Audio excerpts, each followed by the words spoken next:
Tuwing Christmas, wala nang mas bibisi pa kay Mommy. Ang daming kailangang asikasuhin.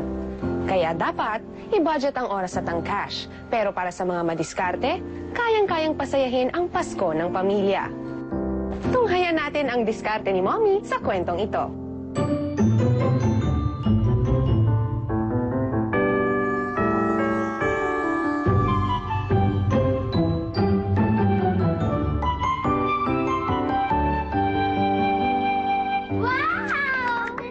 Tinalo pa natin display sa malls, ha?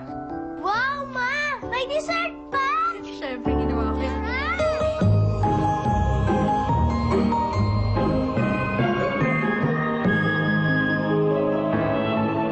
Wow, may choco shake pa! Para tayo nasa restaurant!